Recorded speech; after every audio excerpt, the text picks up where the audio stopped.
Have you ever noticed that it's always the questions no one dares to ask that disturb you the most? The world is full of men trying to win you over with cheap compliments, ready-made phrases, and empty declarations. But what truly enters a woman's mind are not flowers or promises, but those forbidden questions that open hidden wounds and reveal desires she herself tries to deny. Machiavelli knew this. Politics is guided by reality, not ideals. And reality is brutal. Those who master the right questions command hearts, break down defenses, and gain power without lifting a finger. These questions aren't kind, they're not obvious, and they're certainly not safe. They're invisible blades, sharp enough to cut the soul and leave scars that don't heal quickly. While most people try to win someone over by being predictable, those who dare to ask the wrong questions become unforgettable. The end justifies the means when a woman spends the entire night remembering a simple phrase you uttered with apparent innocence. Better to be feared than loved reveals itself precisely here, because the fear of being exposed and, at the same time, the desire to open up create a conflict impossible to ignore. You need to understand, these questions are not child's play, they are weapons of war. They touch on real human nature, which is fragile, contradictory, and hungry for intensity. No semblance of virtue can withstand a well-timed question. It's the calculated use of force at its most elegant. You don't shout, you don't force, you don't demand. You simply let a provocation slip and watch as the person struggles with themselves, trying to decide whether to respond or flee.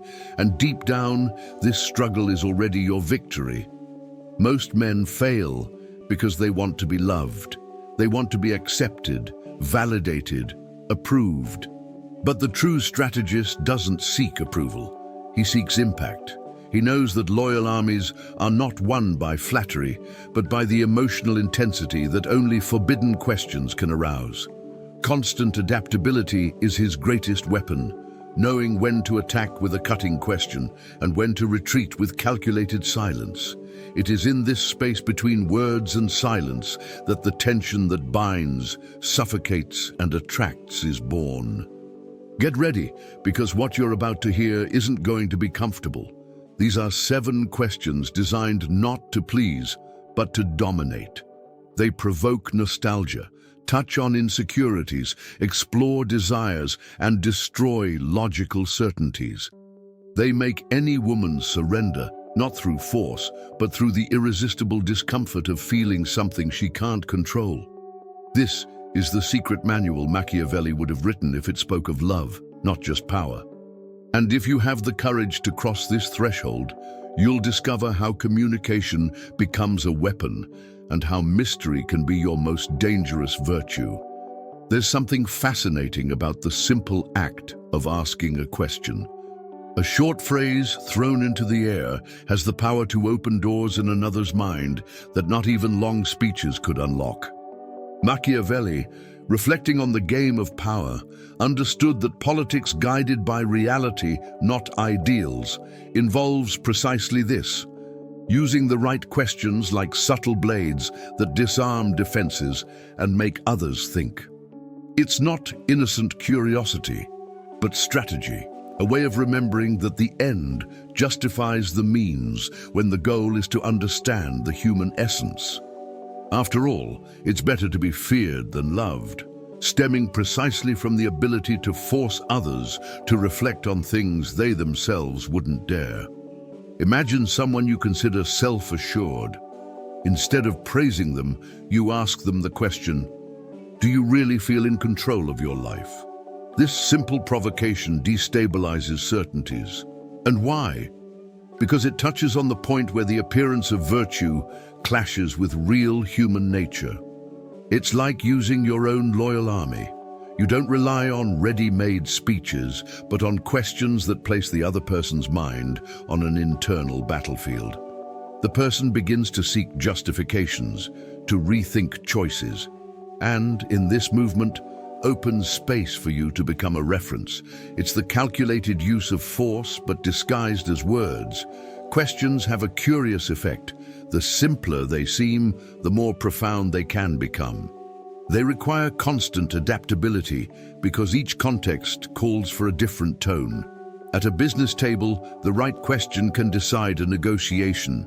In a flirtation, it can create irresistible tension. Those who master this art begin to live in a field of virtu and fortuna, exploiting the other person's answers like someone advancing on a chessboard. And look, we're not talking about cheap manipulation, but strategic intelligence, the kind that makes even silence after a question deafening. And it is in this silence that lies the key to the next point, how the right questions affect the emotional mind.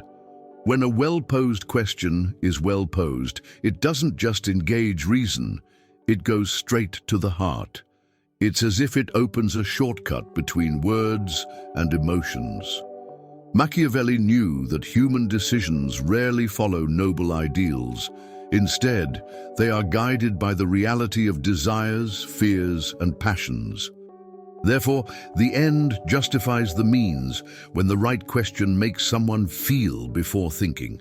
Ask, for example, when was the last time you felt truly alive? And watch the person's eyes wander for a few seconds, searching for a memory. In that instant, they're no longer just talking to you, they're immersed in themselves, and it's this immersion that creates a connection. The emotional mind is like a fragile territory, conquered without loyal armies, only with words. The right questions have the ability to penetrate rational defenses and touch on what a person keeps secret. It's the calculated use of force, but without raising one's voice. Imagine someone who appears cold and rational. When asked, "What do you feel when no one is looking?" suddenly the mask falls and the veneer of virtue crumbles. The other is forced to face their own vulnerability. And see, this isn't a game of humiliation, but of deep connection, where the questioner takes on the role of confidant. It's curious how questions can have more impact than lengthy advice. A friend can repeat 1,000 times that you need to change your life, but all it takes is someone asking, "Are you happy with the life you're leading?" for your heart to race and your mind to become conflicted. This shock is inevitable because it touches on true human nature, which seeks approval but fears emptiness. Better to be feared than loved applies here not in the sense of literal fear, but in the quiet respect that arises when you awaken deep emotions in someone. And from emotion to emotion, a new door opens, the connection between curiosity, attraction, and psychological control. Curiosity is like a spark. All it takes is one right move for it to become a wildfire. When someone sparks our curiosity, they automatically occupy more space in our thoughts.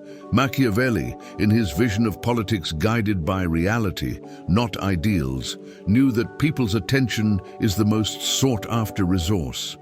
And what's the best way to capture it? By creating gaps, leaving questions hanging. It's in this void that the emotional mind clings, trying to fill what's missing. Ask something seemingly simple like, "Have you ever wondered why you chose this particular path in life?" And the person will feel a mixture of attraction and unease because you've opened a door they themselves didn't dare to open. This mechanism is powerful because it connects curiosity with desire. The human mind was shaped to seek answers. When it doesn't find them, it gets stuck in a cycle. The end justifies the means when the goal is to keep someone thinking about you even after the encounter. Think of a light conversation, a flirtation. You don't need to offer solutions or grandiose statements. Just leave an open question. This creates an invisible magnetic field, a psychological game where the questioner controls the pace, like someone commanding their own loyal armies. Attraction, in this case, arises more from the lack of an answer than from the answer itself.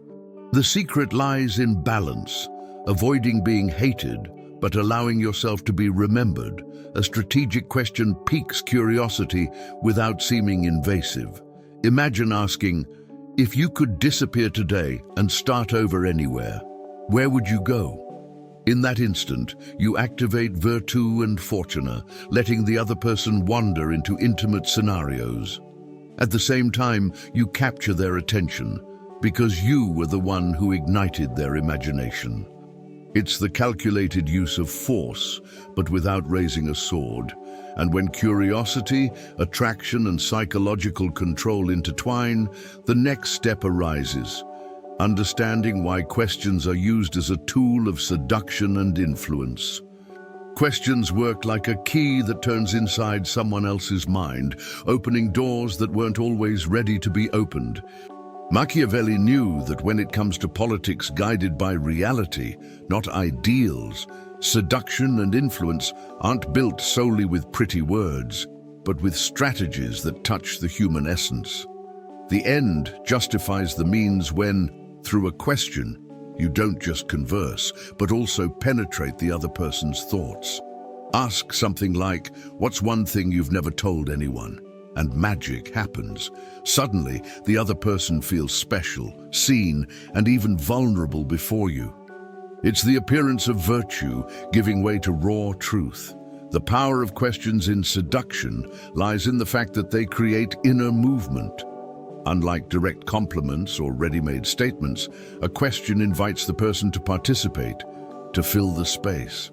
It's a calculated use of force. You don't impose yourself, but rather lead. Imagine someone who seems unattainable. By asking, "What really moves you even if no one knows?" You dismantle the wall because you're dealing with decisions based on real human nature. This isn't about cheap manipulation, but about creating deep bonds. After all, it's better to be feared than loved, which can also be interpreted as, it's better to be remembered intensely than forgotten amid banal smiles. When it comes to influence, questions are even more powerful. In a negotiation, for example, instead of pressing with arguments, you might ask, "What would you lose if you didn't close this deal today?" The emotional mind clashes, and the rational mind seeks solutions, always under your command. It's virtù and fortuna in action, a constant adaptability that takes advantage of what the other person reveals. And the curious thing is that the person responding feels in control, when, in fact, they're following the path you've chosen. This is where the game gets interesting. Understanding how to destabilize logical reasoning. Every mind loves to believe it's guided by logic, but deep down, we're emotional creatures trying to justify choices with rational reasoning. Machiavelli knew this when he wrote that politics should be guided by reality, not ideals. And that's precisely where questions come in. They disrupt certainties, shaking up the mental order that seemed unshakable. As someone secure in their ideas, what if everything you believe is just a comfortable version of the truth? Suddenly, logic crumbles, and the person begins to rethink every argument. It's like a calculated use of force, but invisible, made only with words. This type of destabilization isn't aggressive, but strategic. It's like leading your own loyal armies that attack silently, without raising any dust. Imagine a professional debate. Instead of responding point by point, you can simply ask, "Why is this so important to you?" Logic breaks down because now the other person must reveal emotional motivations. The end justifies the means when you not only win the argument, but also create a field of uncertainty that puts you at an advantage. Better to be feared than loved. In this case, it translates into respect for the power to provoke unexpected reflections. Destabilizing logical reasoning isn't about humiliating or exposing weaknesses, but about opening space for new perspectives. Well-posed questions force people to realize that true human nature is contradictory, full of gaps. And the more they try to organize their thoughts, the more you become the reference point guiding this process.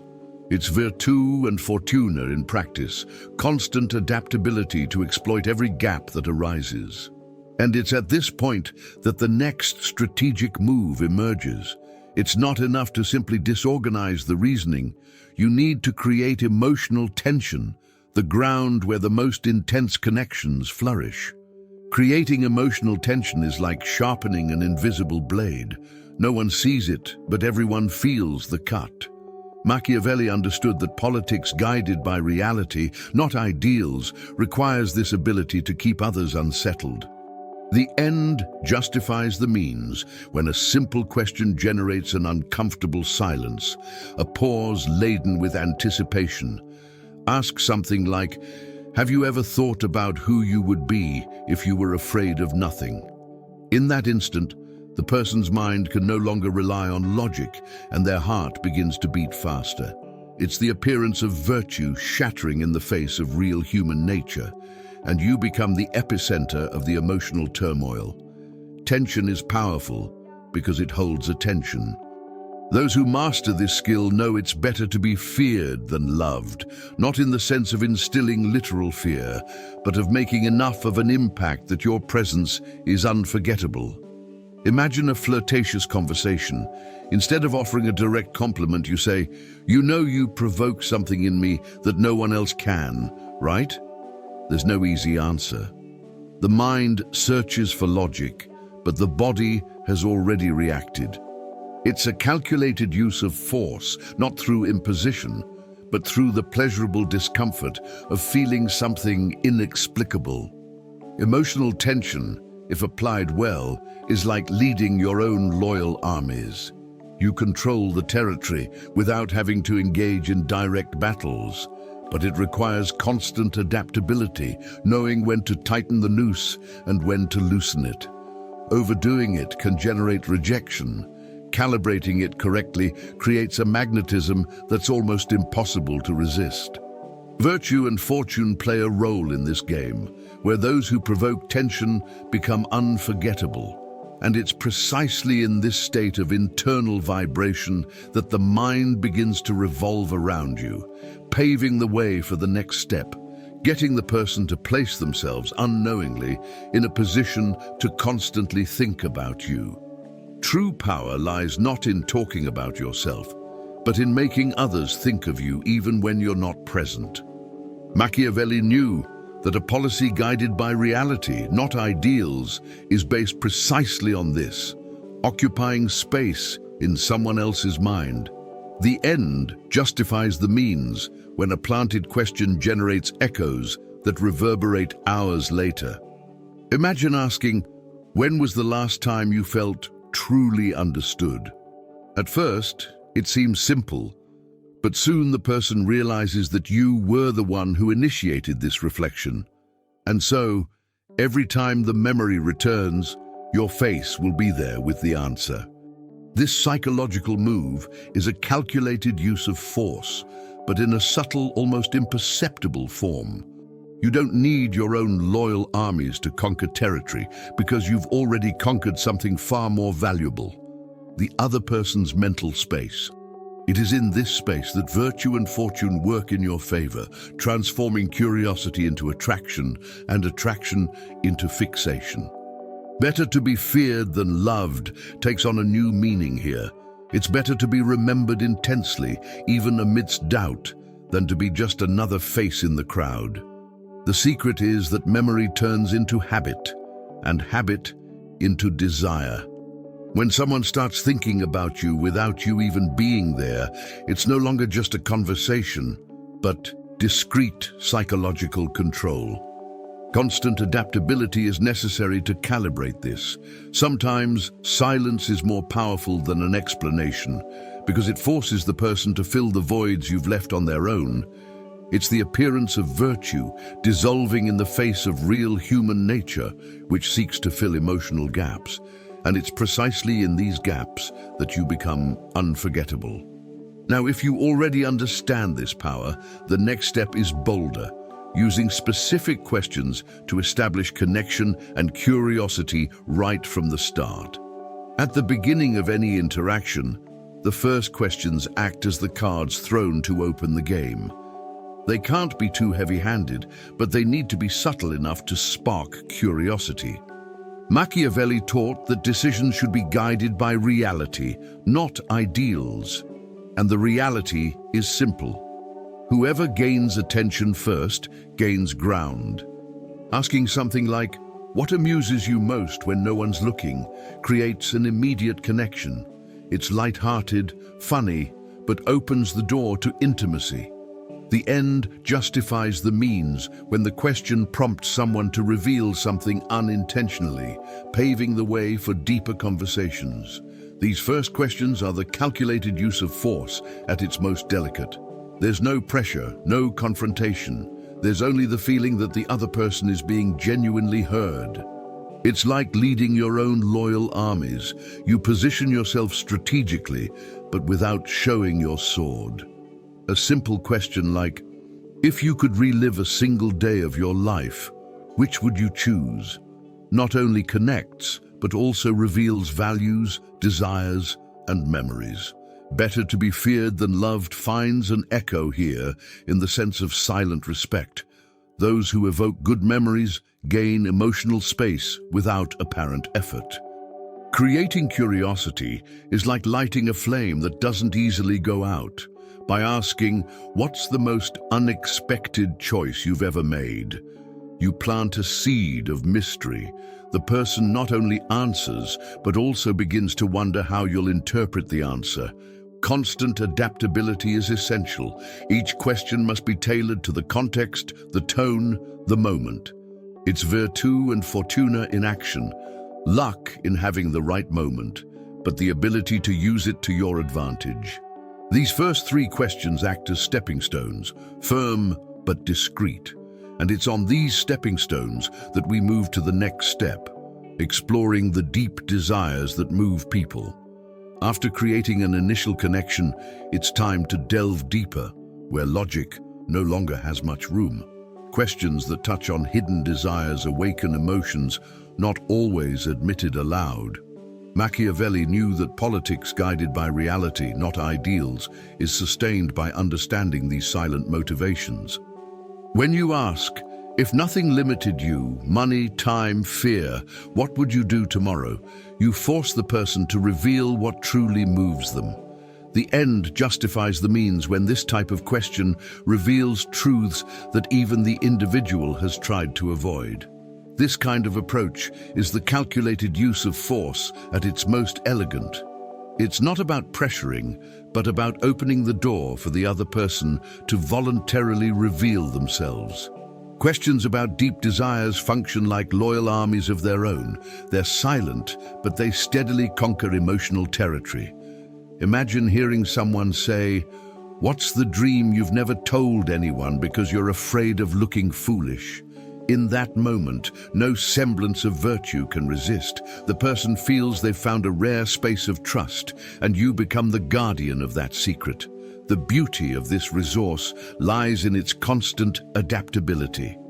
Each person carries virtù and fortuna within them, the desire to achieve something and the hope that fate will cooperate.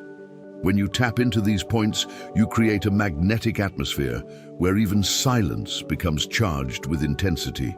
Better to be feared than loved in this context means being taken seriously, seen as someone capable of awakening inner truths. And as hidden desires emerge, insecurities naturally also emerge, those secret desires hidden beneath layers of fear. This is precisely where we're headed. Questions that touch on insecurities or hidden desires. Insecurities are like cracks in a seemingly solid wall, invisible from afar, but decisive when someone gets close. Machiavelli understood that politics guided by reality, not ideals, requires knowing where these fissures are to exert influence. Asking, "What part of you has no one ever truly understood?" is like illuminating these cracks. The end justifies the means, because by touching these sensitive points, you're not only creating intimacy, but also showing that you see beyond the surface. And those who feel seen on this level rarely forget the person who dared to ask. This kind of question is a calculated use of emotional force. You don't need your own loyal armies to conquer territory. simply offer someone the chance to reveal what they've always hidden. It's at that moment that the veneer of virtue dissolves and true human nature is exposed. Imagine asking, what do you most fear others discovering about you? Strong, yes, but accurate. Better to be feared than loved applies here not as domination, but as profound respect. The respect that arises when you are the only one capable of handling what others avoid. Exploring insecurities or hidden desires requires constant adaptability. You need to know how far to go, when to remain silent, when to offer support. This sensitivity is part of virtù and fortuna. Having the courage to broach sensitive topics, but also counting on the serendipity of being at the right moment. Questions like these transform the interaction into something memorable because they make the other person realize there's a space where they can be authentic without masks. And in this movement of revealing shadows, you create a bond that no superficial conversation could generate. But there's still powerful territory to be explored. The memories that carry emotion, those questions that awaken nostalgia and deep recollections. Nothing touches the human mind as deeply as memory. By awakening nostalgia, you trigger feelings stored in places that not even time could erase. Machiavelli knew that decisions are guided by reality, not ideals, and the reality is that memories shape who we are. Ask something like, what smell reminds you of your childhood? And you'll see an immediate, almost involuntary flash of light in someone's eyes. The end justifies the means, because by recalling a memory, you act as a bridge between that person's present and past. And this creates a kind of bond that pre-written speeches could never achieve. These questions function as a calculated use of emotional force, gentle in form, but intense in effect. You don't need loyal armies to make an impact when a simple memory is enough to disarm defenses. Imagine asking, what was the happiest moment you'd like to relive, even for a minute? In that instant, the veneer of virtue disappears, and true human nature, fragile and sensitive, reveals itself. Better to be feared than loved, in this case, translates into respect for the depth of the bond you're capable of creating. Nostalgia has another effect. It binds the person to you because you were the one who awakened the memory. Constant adaptability is essential to avoid sounding forced. You need to know when to make room for light memories or intense ones. Virtue and fortune come together in this game, as there's no way to predict exactly which emotions will surface. But one thing is certain. Those who awaken emotional memories become unforgettable. And if memories shape identity, the next step is inevitable. Questions that directly affect self-image and challenge the way a person sees themselves. If the questions so far have paved the way for curiosity and memories, now it's time to explore what underpins someone's self-image, identity. Machiavelli reminded us that politics should be guided by reality, not ideals, and the reality is that no one likes having their self-image questioned, but everyone is scarred when it happens. Asking, who would you be if you didn't have to prove anything to anyone? Hits home. The end justifies the means, because by shaking certainties about who someone believes themselves to be, you spark reflections that stay with them far beyond the conversation. This is the calculated use of psychological force.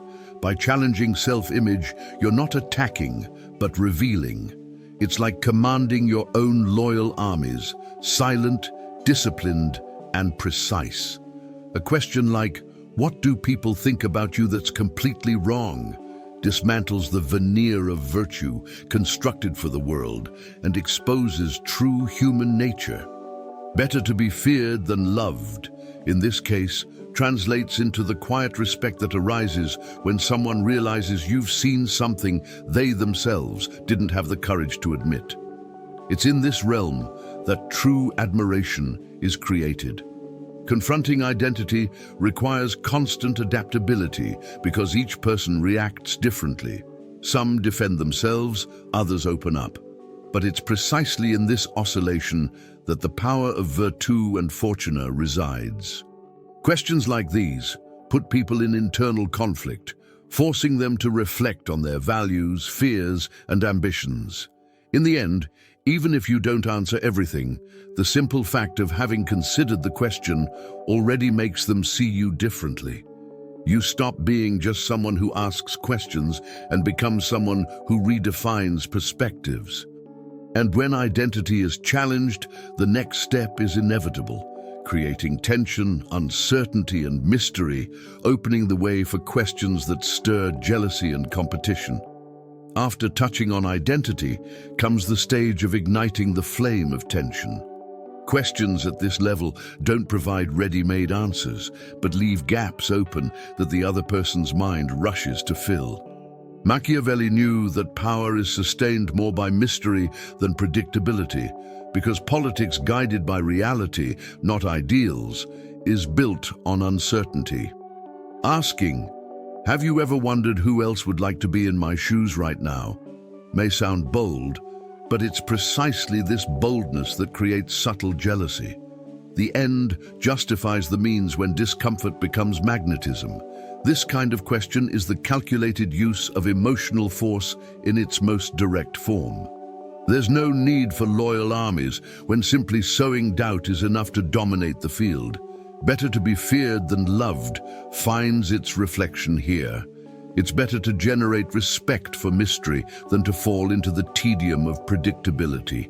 Imagine asking, "And if I disappeared tomorrow, how long would it take you to miss me?" The weight isn't in the answer, but in the silence that precedes it.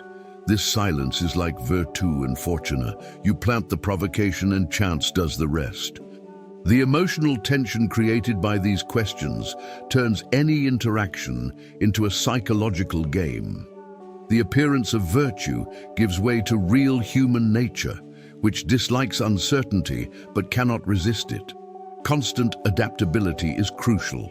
Sometimes the question needs to be subtle, almost playful. Other times it can carry greater intensity. The key is to alternate between revealing and concealing, leaving room for the other person to lose themselves in their own interpretations. And this is precisely where the next strategic concern arises: how to use this arsenal of questions without appearing manipulative.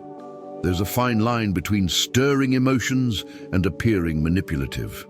Machiavelli knew that politics guided by reality, not ideals, requires balance. It's not enough to have weapons. You have to know when and how to use them.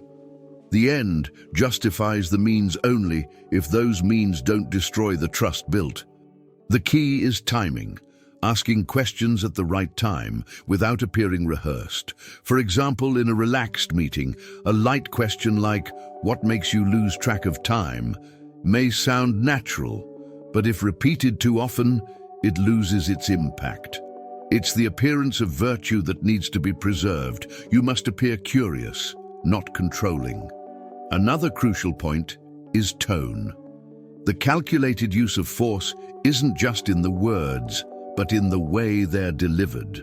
A soft tone of voice, attentive gaze, and strategic pauses can transform even a challenging question into something intimate and engaging. It's like commanding your own loyal armies. It's not just what you order, but how you order it that yields results. Better to be feared than loved doesn't mean acting aggressively, but conveying a firm presence that inspires respect. When someone senses apparent sincerity in your question, they're unlikely to interpret it as manipulation. The balance lies in revealing enough to keep the game going and concealing enough to sustain the mystery. Constant adaptability is essential here. In some contexts, direct questions work. In others, they can feel invasive. Virtue and fortune emerge precisely in this ability to adjust tone according to the situation. Asking something too deep in a superficial moment is a mistake. In a moment of vulnerability, it can be the key to creating connection. And while there's a risk of appearing manipulative, there's also an antidote: boundaries and awareness. That's why we need to talk about ethical precautions. Every strategy, no matter how refined, needs limits. Machiavelli reminded us that real power is not sustained by ideals, but by politics guided by reality. And the reality is clear: those who overstep ethical boundaries ultimately lose credibility, even if they achieve momentary victories. The end justifies the means, yes, but only if the means don't destroy the ground you stand on. When you realize that a question has made someone uncomfortable, perhaps by looking away, changing the subject, or responding harshly, that's the signal it's time to back off. The appearance of virtue here is not optional. It's the veneer that keeps the game alive without it becoming an abuse. Ethical awareness is also a calculated use of force, knowing you could tighten the noose, but choosing to loosen it a little. Loyal, self-made armies don't march aimlessly. They respect boundaries so as not to become enemies at home. Likewise, when dealing with emotions, it's important to remember that there's real human nature on the other side, with fears, traumas, and fragilities. Better to be feared than loved at this point doesn't mean terrorizing someone, but rather inspiring respect for your emotional intelligence.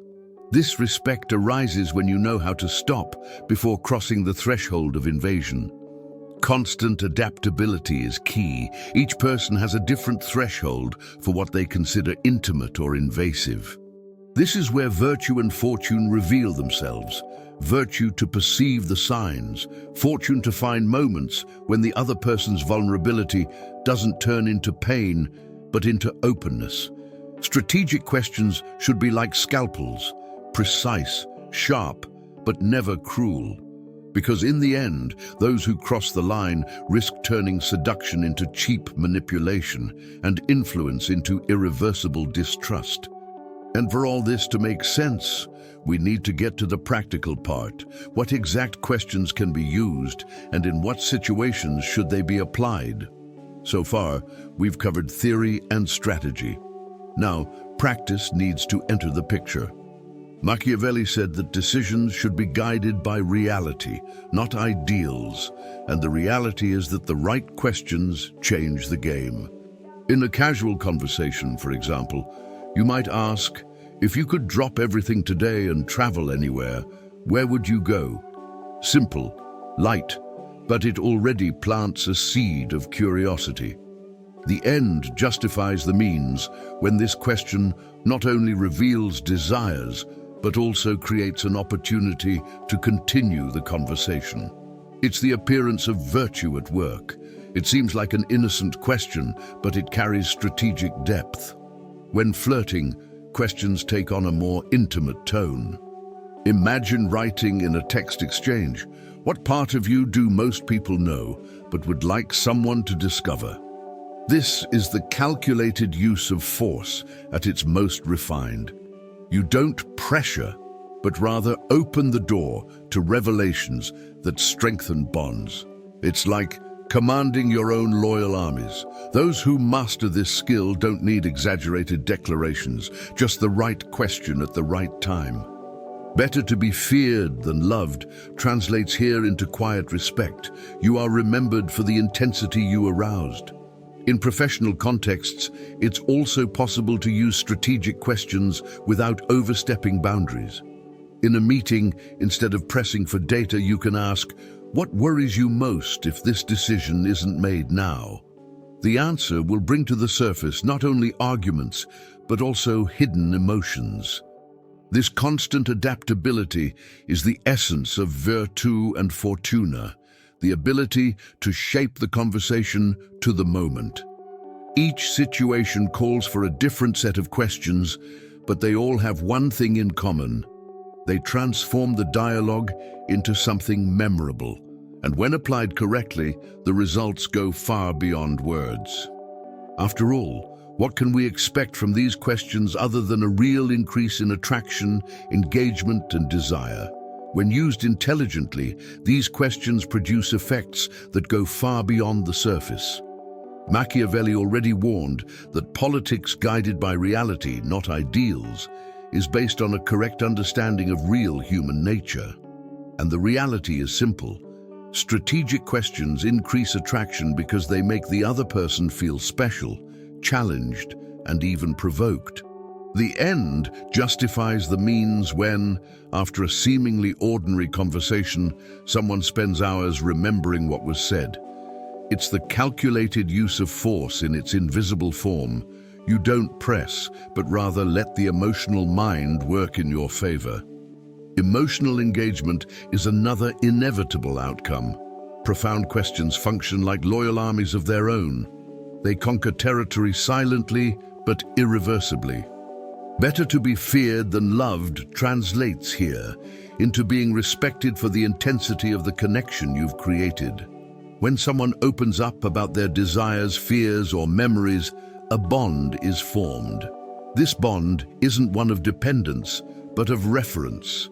You become the person with whom you can talk about what is rarely said. And this makes all the difference in relationships, negotiations, or even simple social interactions. Ultimately, these questions create desire, the desire to prolong the conversation, to spend more time with you, to mentally revisit every word exchanged. This constant adaptability is what transforms curiosity into fascination, fascination into attraction, and attraction into continued presence.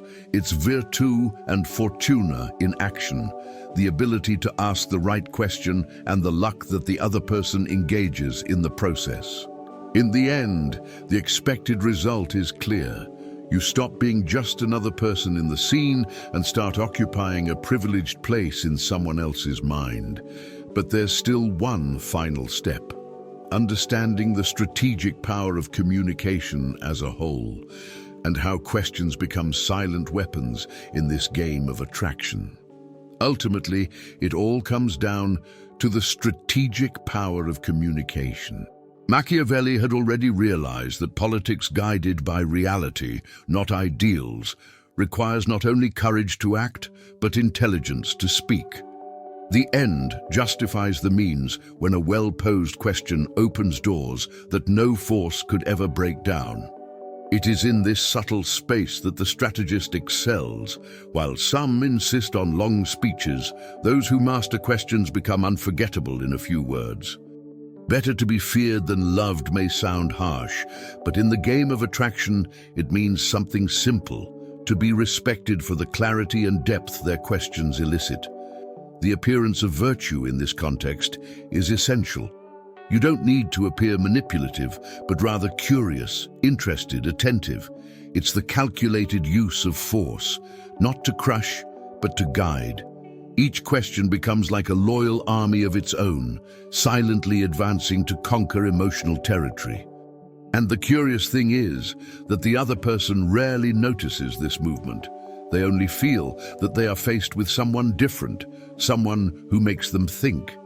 This constant adaptability is what ensures consistent results. You adjust, provoke, retreat, and advance according to the moment. It's virtu and fortuna in their most practical form. Those who learn to use the right questions understand that communication is more than conveying ideas. It's about generating impact. A question can change a negotiation, transform flirtation into desire, or even redefine the way someone sees themselves.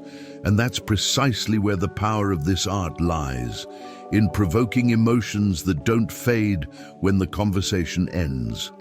Decisions based on real human nature always prevail, and questions are the vehicle for accessing them.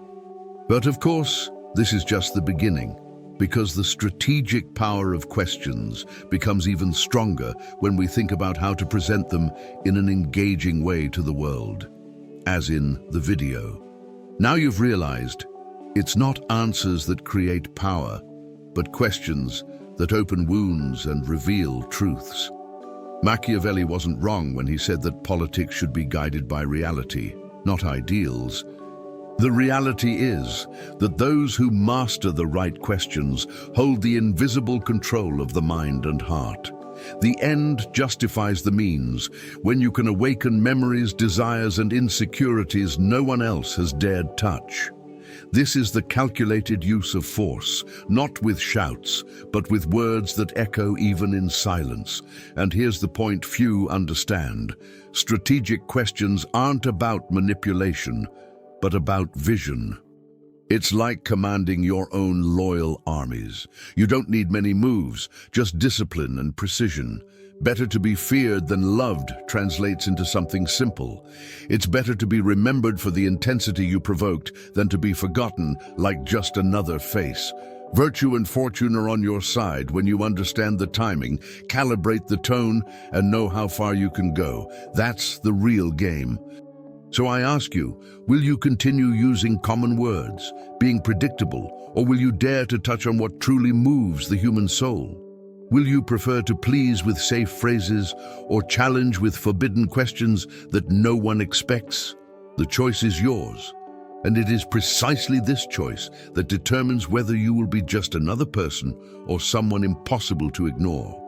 If anything here has sparked in you the desire to change the way you communicate, subscribe to the channel, turn on notifications, and keep learning with me, because it doesn't end here. And the next lessons will take you even deeper into the game of attraction and power.